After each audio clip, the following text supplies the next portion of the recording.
Boa noite, meus amados irmãos, que a graça e a paz de Jesus estejam abundantes aí na sua vida, no seu coração, amém? Bem, boa noite a todos, aqueles que estão nos assistindo também. Convido você a abrir a sua Bíblia comigo, na primeira carta de Pedro, 1 Pedro, capítulo 2, vamos ler apenas 2 versículos, versículo 9 e 10. 1 Pedro, capítulo 2, versículos 9 e 10.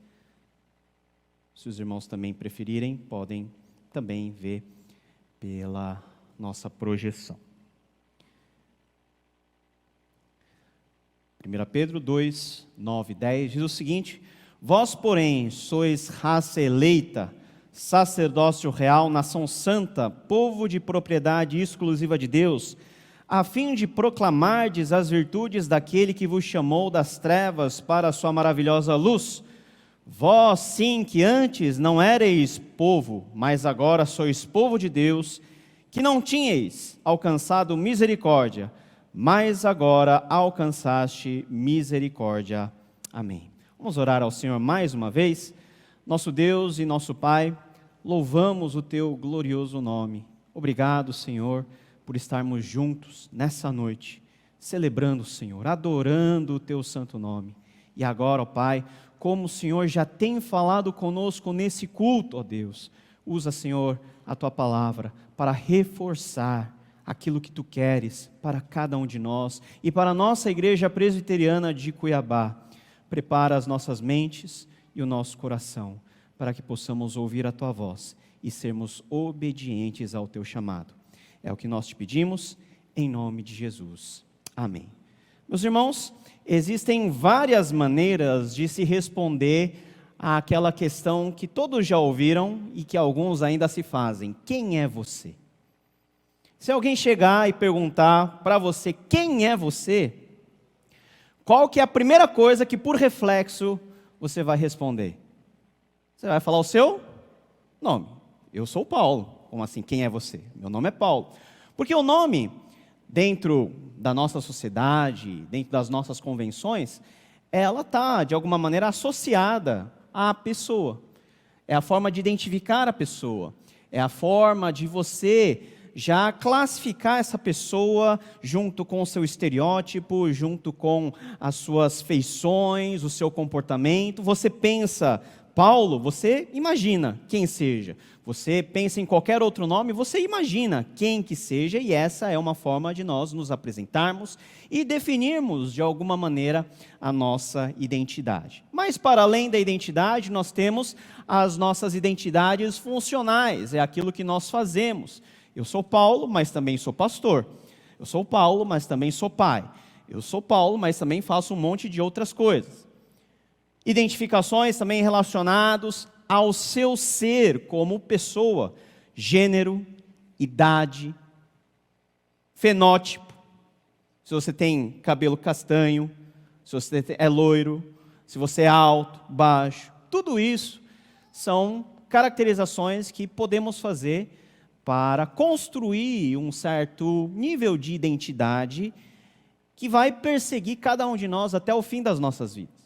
Você vai ser chamado por um mesmo nome até o fim da sua vida. Você terá um gênero até o fim da sua vida. E assim por diante. Quando nós vemos como a palavra de Deus, ela nos define, quando nós vemos como a palavra de Deus estabelece a nossa identidade, nós vemos que todas essas coisas estão incluídas. Mas nós temos alguns outros pontos que na ótica de Deus e na perspectiva do Senhor são muito mais importantes do que simplesmente as identificações que nós temos por convenção social. Esse trecho da primeira carta de Pedro é um trecho que os irmãos conhecem muito bem. É um trecho que no capítulo 2 começa a falar sobre o que nós somos, quem nós somos, qual é a nossa verdadeira identidade. O capítulo 2 começa a nos descrever como partes da casa de Deus. É como se nós fôssemos uma rocha, um tijolo que faz parte da grande casa de Deus, alinhado à rocha maior, que é a nossa pedra angular, é o Senhor Jesus Cristo. Nessa pedra angular estão alinhados e dispostos todos os outros blocos que constituem a grande casa de Deus. E se nós formos da família de Deus, essa pedra de esquina, que é Jesus, vai nos servir como bênção, como parâmetro principal. Mas também a mesma pedra que para nós é uma pedra de esquina, é uma pedra angular, para aqueles que não conhecem Jesus, é a pedra de tropeço, é a pedra de condenação. E quando Pedro ele organiza todas essas ideias, ele chega no versículo 9 e no versículo 10 e conclui usando imagens e linguagens que fazem parte do Antigo Testamento. Desde o começo, desde quando Deus criou os céus e a terra e fez com que o ser humano lá habitasse, a partir do Jardim do Éden, Deus tinha um propósito muito claro e estabeleceu de forma inequívoca a identidade desse ser humano que fora criado não para que ele fosse uma entidade isolada, um ser independente ou autônomo, mas para que fosse em Deus alguém que tivesse uma função, que tivesse um ministério, que tivesse uma utilidade dentro desse mundo, dentro da qual Deus o colocou.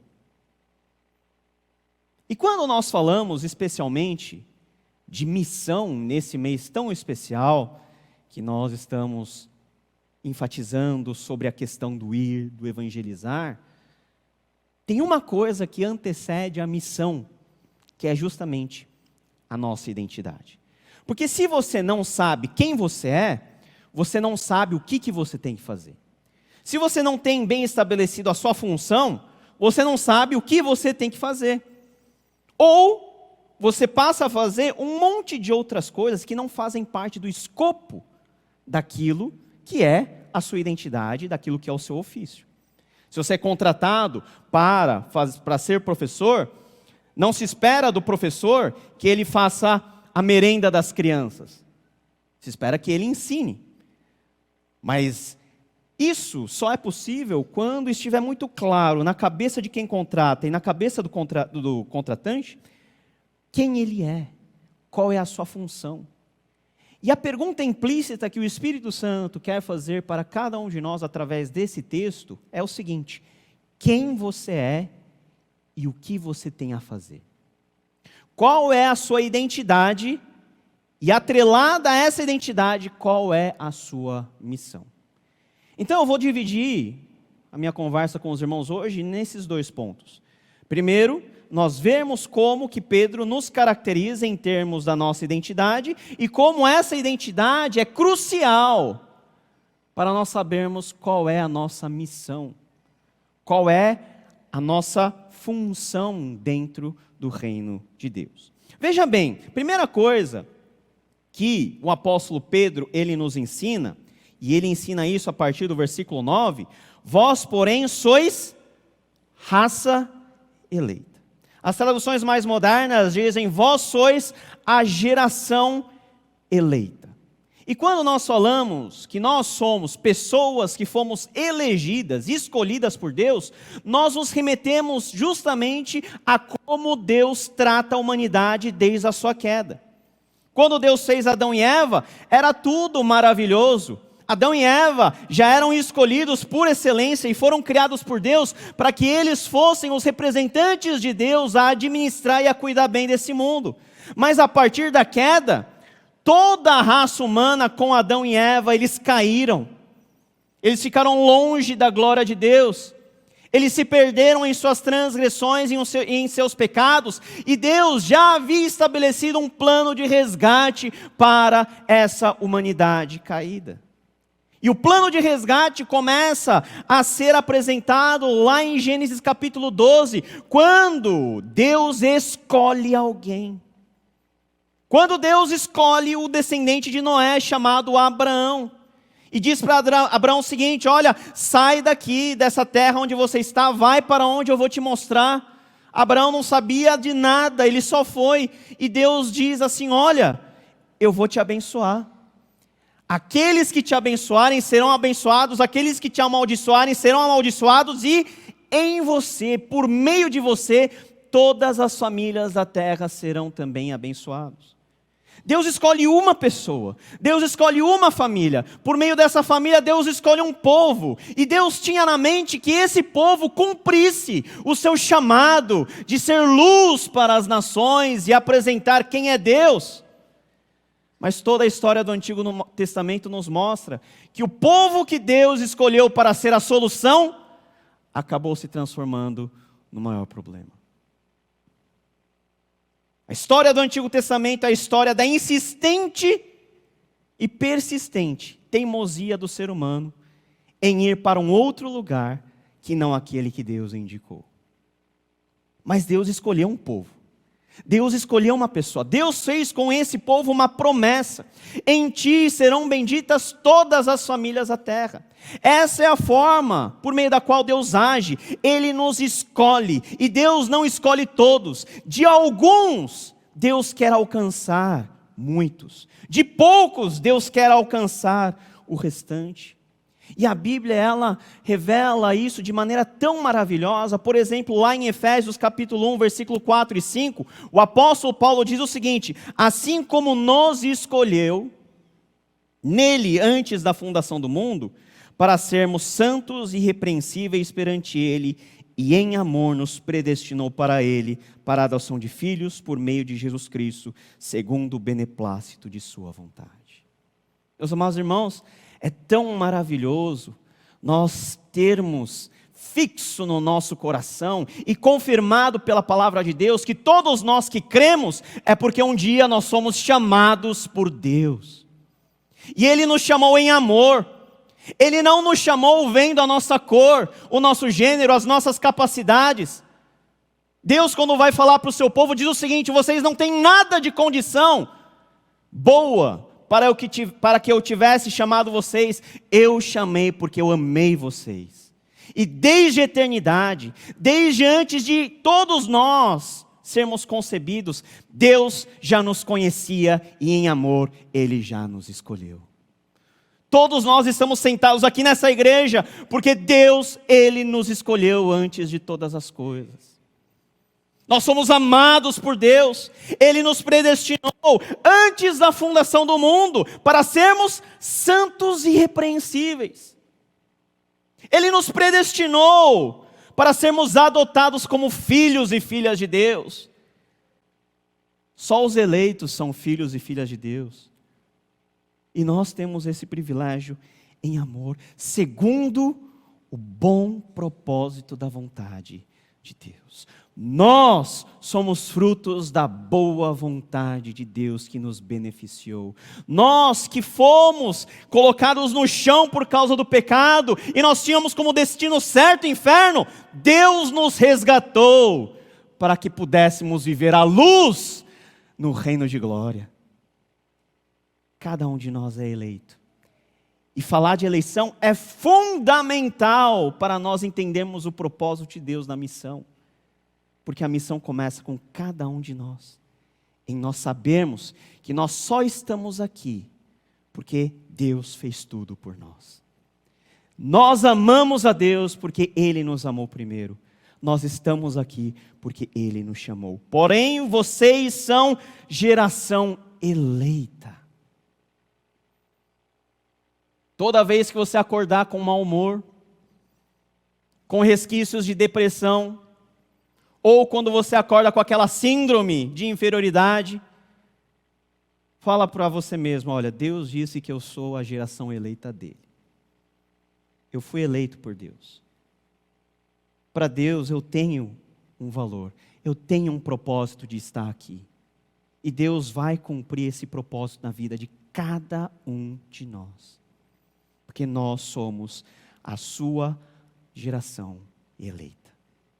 Também Pedro nos ensina que nós somos sacerdócio real e nação santa. São duas coisas que andam juntos. Vós, porém, sois raça eleita, sacerdócio real, nação santa. Sacerdócio real e nação santa. São duas expressões que também ocorrem no Antigo Testamento.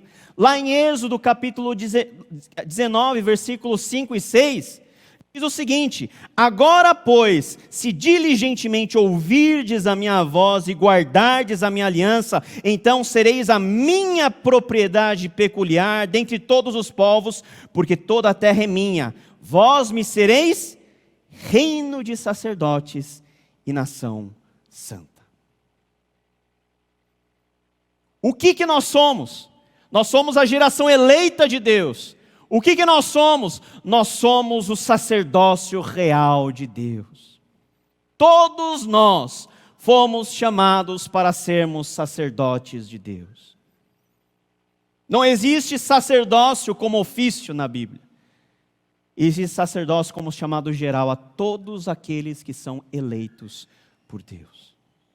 E o que é ser sacerdote? No Antigo Testamento, o sacerdote era aquele que mediava a adoração do povo em relação a Deus. Era aquele que fazia a ponte de comunicação entre um Deus santo e uma nação que era pecadora.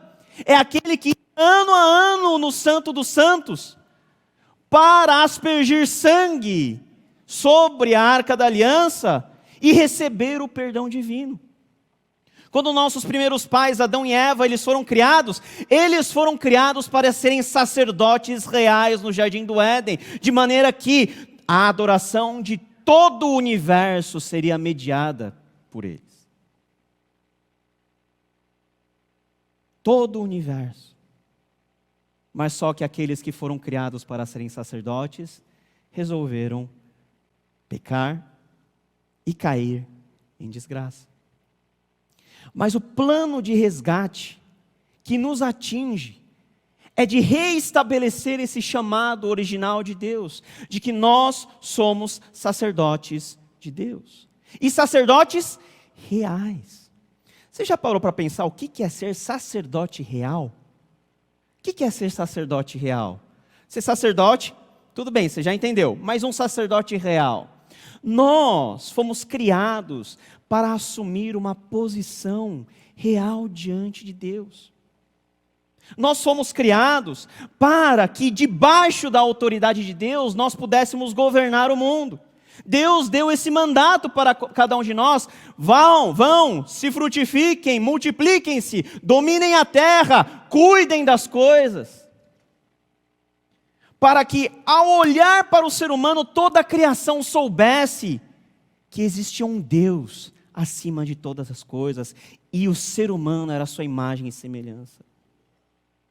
Quando nós pecamos, é como se nós tivéssemos jogado uma pedra no espelho, e aqueles pedaços quebrados começaram a se desfazer.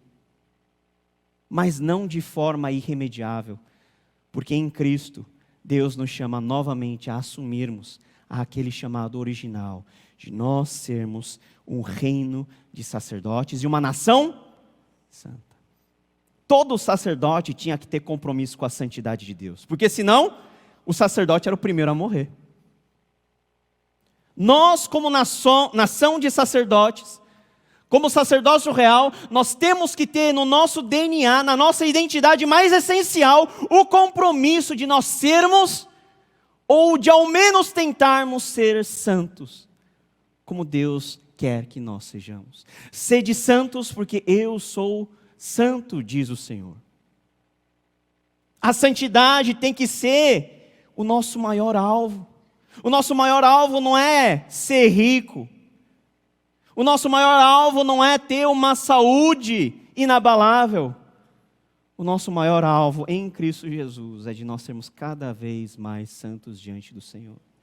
É por isso que o Espírito Santo está no nosso coração.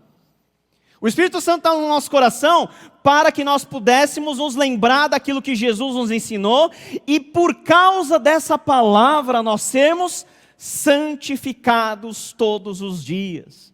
Hoje sou um pouquinho melhor do que fui ontem, amanhã um pouquinho melhor do que eu sou hoje.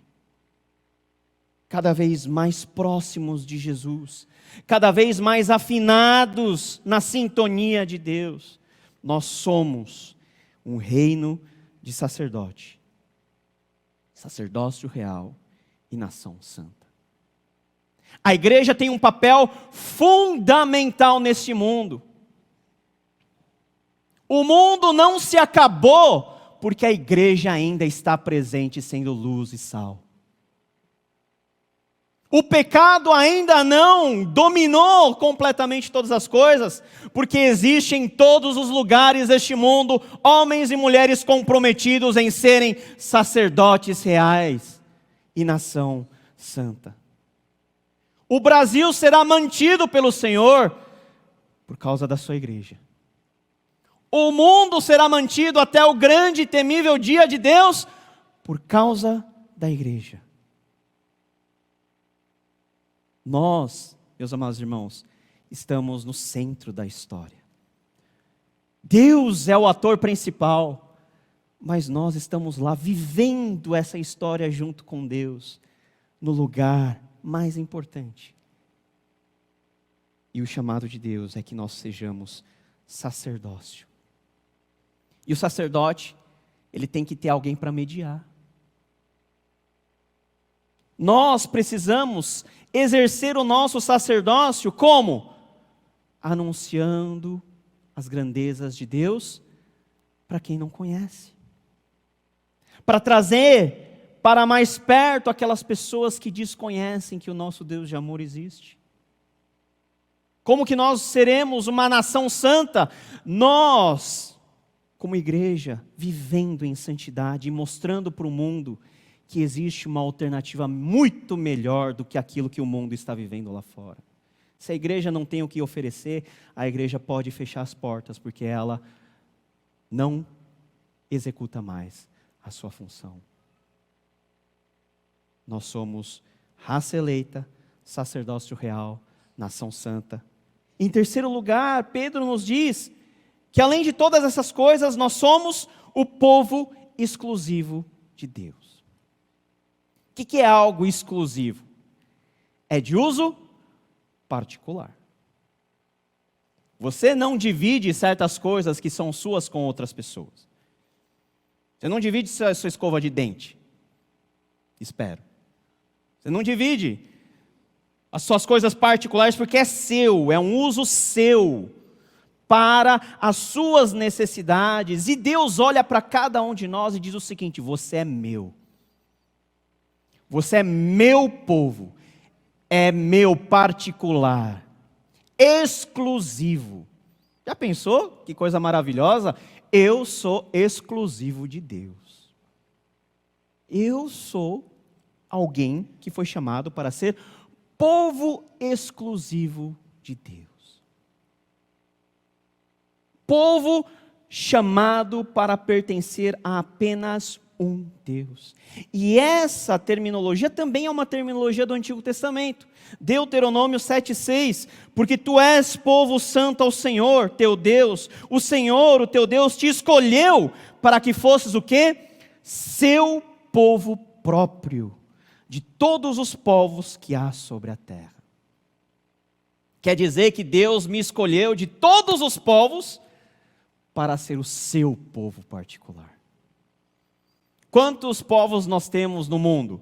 Centenas e milhares. Se nós formos contar as etnias, são milhares e dezenas de milhares de grupos étnicos. Se nós contarmos países, são 200 e poucos países que nós temos catalogados. Dentre todos, Deus chamou apenas um povo. Um povo que não é mais definido pela procedência natural, por onde você nasce.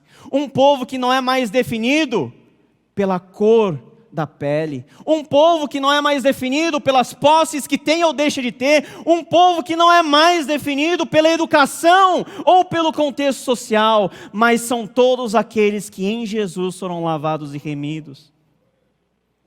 Jesus passa o seu sangue igual a todo mundo. Oferece salvação àqueles que de prévio ele elegeu, para que nós pudéssemos ser um povo exclusivo de Deus. Você pertence ao Senhor. Você pertence ao Senhor. Você tem dono. Nós não somos senhor dos nossos próprios narizes. Nós não somos mestres da nossa alma. Nós temos dono. E a grande questão da vida é que dono eu estou seguindo. Se é o diabo ou se é Deus. E se Deus nos chamou, foi para que nós pudéssemos ser esse povo bendito. Agora, nós podemos muito bem falar o seguinte: eu estou bem como povo de Deus. Deus já me elegeu na eternidade, né? E nós presbiterianos temos um argumento que nos dá muito mais conforto, porque uma vez salvo, salvação não se perde, então estou bem. Meu negócio foi resolvido, né? Está tudo bem. Eu não preciso, então, fazer muito esforço, sabe? Por quê? Porque a minha salvação depende disso.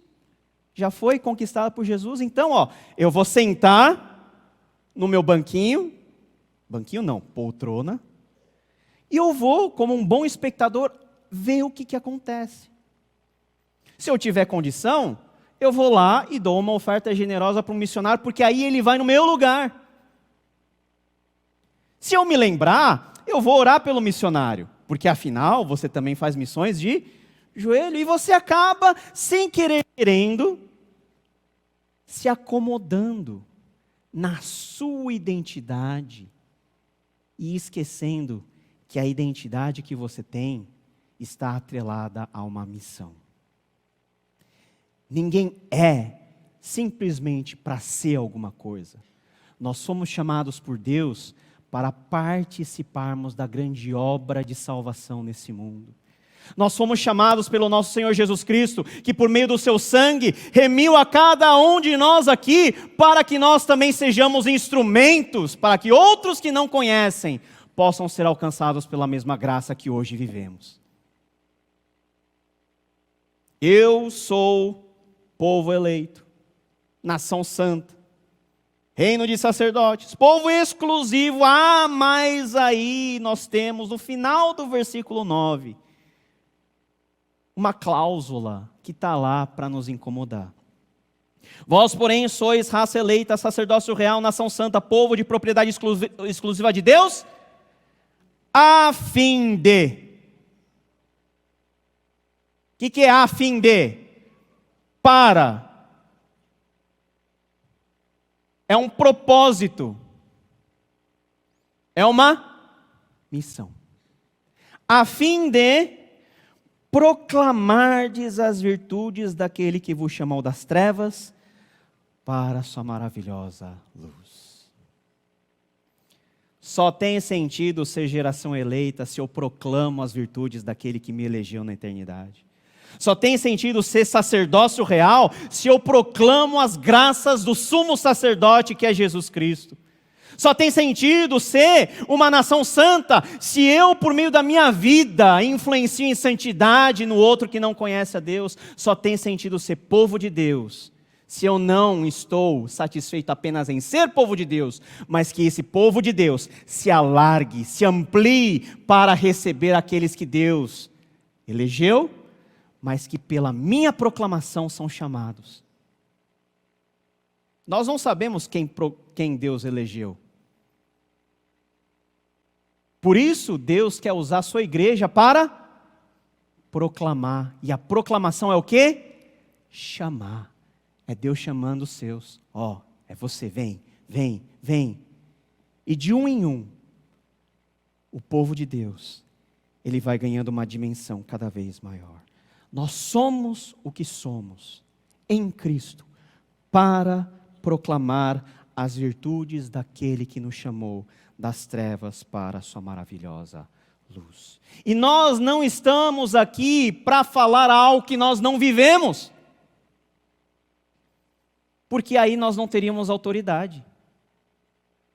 Nós não estamos aqui simplesmente para reproduzir verbalmente aquilo que nós desconhecemos ou aquilo que nós nunca vimos acontecer. Não, porque o versículo 10 ele continua dizendo: vós sim, que antes erais povo, mas agora não erais povo, mas agora sois povo de Deus, que não tinhais alcançado misericórdia, mas agora alcançaste misericórdia.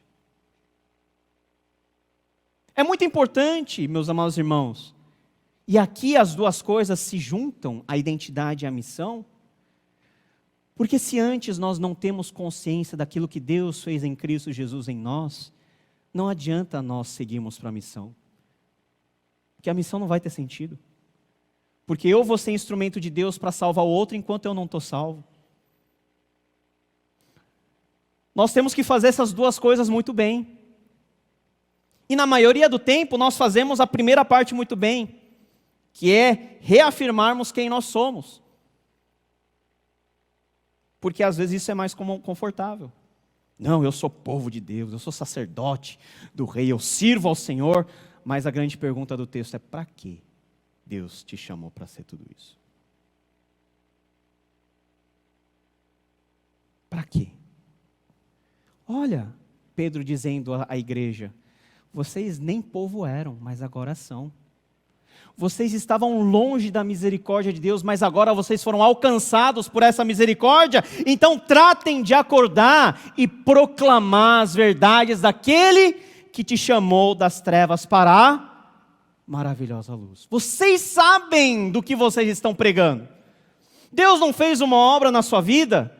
Deus não te tirou do chiqueiro do pecado. Deus não curou as suas enfermidades. Deus não te pôs no lugar, no centro da sua vontade. Pois é, pastor, Ele me colocou. Eu vivi tudo isso. Pois é, agora eu quero que você seja instrumento de Deus, para que outro, por meio de você, também viva as mesmas bênçãos que você viveu até agora. Eu quero que você vá lá e proclame o evangelho do Rei dos Reis e Senhor dos Senhores. Eu quero que você seja o meu arauto para ir lá, aonde Deus te colocar, aonde você estiver. Ah, pastor, eu não sou missionário de tempo integral. Não tem problema, você é de tempo parcial, então tudo bem, você quer classificar, então classifica assim. Ah, pastor, eu não tenho o privilégio de ir para a África. Você tem o CPA. Ah, pastor, eu não tenho eloquência para pregar. Tudo bem, mas você consegue dizer para o outro que Jesus ama ele, não consegue?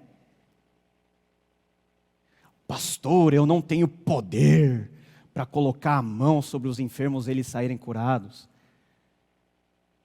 Tudo bem, não precisa ter. Mas você tem boca para pregar a palavra de Deus e despertar na pessoa a fé. Aonde nós estivermos, nós precisamos honrar a identidade que nós temos. Às vezes eu tenho aconselhamento com os jovens, e os jovens têm aquele dilema na vida, sabe? Pastor, eu estou trabalhando num lugar, mas não era aquilo que eu gostaria de fazer. Mas eu preciso ganhar dinheiro, eu preciso me sustentar, mas não era aquilo que eu queria fazer. Mas é justamente aonde Deus permitiu você estar. Para você proclamar, por meio das suas ações, por meio da sua vida de integridade, por meio do seu caráter renovado pelo Evangelho, por meio da sua voz e da sua boca falando de Jesus. Seria muito bom se na vida, tudo que a gente quer fazer, a gente conseguisse fazer. Mas a vida é muito mais complexa do que isso. Mas a grande questão é aonde Deus te chamar para estar. Você está disposto a dizer: eis-me aqui? Não precisa ser longe, pode ser aqui perto. Não precisa ser diante de multidões. Uma pessoa, uma ovelha perdida é suficiente para o pastor largar as 99. Um. A gente fica constrangido e às vezes a gente trava, né? Porque a gente tem aquele negócio: não, eu tenho que evangelizar, eu tenho que trazer um por domingo, eu tenho que evangelizar 1000 pessoas ao longo da minha vida. Mas esse 1000 começa com um. Começa com o primeiro passo. Um passo consciente do que você é diante de Deus, que implica naquilo que Deus quer que você faça. Eu sou eleito para chamar outros eleitos. Eu sou o sacerdócio real para apresentar aquele que não conhece do Evangelho, o sangue de Jesus. Eu sou o povo exclusivo de Deus, que não se conforta e não fica acomodado em ser simplesmente povo de Deus, mas que quer ver o outro também fazer parte dessa família, que quer ver as nações serem alcançadas, que quer ver a reconciliação entre os povos, que quer ver um dia todos estarem diante do trono do Cordeiro, independente daquilo que hoje nos separa, para juntos, por toda a eternidade, louvarmos e vivermos a perfeita vida que hoje nós temos a esperança em viver. E Deus quer usar todos os dons e talentos aqui representados, todas as profissões de todos os irmãos da Igreja Presbiteriana de Cuiabá, todas as habilidades ou a falta delas, porque às vezes a falta de habilidade é uma bênção, porque te move a fazer e a se esforçar. Deus quer usar cada um de nós como soldados na linha de frente do reino. Os irmãos estão na linha de frente do reino, nos lugares que o pastor não consegue estar, no lugar que os missionários não podem estar, no trabalho, nas repartições públicas. É lá mesmo que você tem que testemunhar as virtudes daquele que chamou você das trevas para a sua maravilhosa luz. Quem nós somos e qual é a nossa missão? Todos nós somos povo de Deus, chamados para participar da grande história, da grande missão que Deus confiou a cada um de nós. E é tão maravilhoso, irmãos, porque aquilo para o qual Deus nos chamou fazer, Deus não convocou as hostes celestiais, nem anjos, nem arcanjos, nem querubins e serafins. Se tivesse convocado, eu acho que os anjos dariam conta muito bem do recado. Basta o anjo aparecer na igreja que todo mundo acredita em Deus. Já pensou um anjo aparecer aqui? Não tem dúvida, eu estou vendo o anjo, ele fala, creio em Deus, todo mundo vai crer. Mas Deus, na sua sabedoria, Ele resolveu usar cada um de nós. Eu sei, vasos quebrados, instrumentos meio falhos, mas se é Deus que está usando o instrumento, pode ter certeza que você é falho, mas Deus vai usar para a sua própria glória. Você vai atingir a finalidade que Deus propôs por meio da missão. Que o nosso coração possa se encher de alegria em participar na linha de frente da grande história, da grande missão de Deus. Vamos orar? Nosso Deus, nós te agradecemos porque quem somos nós, ó Deus, para sermos chamados a uma missão tão gloriosa? E muitas vezes nós nos acomodamos, muitas vezes nós nos acomodamos só naquilo que nós somos, esquecendo que isso implica um dever, um propósito e uma missão. Renova os nossos corações, ó Espírito Santo, para que cada um de nós possa fazer missão aonde Deus chamou. Para que nós como igreja possamos apoiar cada vez mais aqueles que o Senhor escolheu especialmente para ir às nações, para ir em lugares determinados e integralmente fazer a sua obra. Que efetivamente, como nós, pastores, toda a igreja tem sonhado ao longo de muito tempo, que a Igreja Presbiteriana de Cuiabá seja a grande Antioquia, a alcançar a nossa cidade, nosso estado, nosso país e o mundo, apressando a sua volta. É o que nós te pedimos, em nome de Jesus.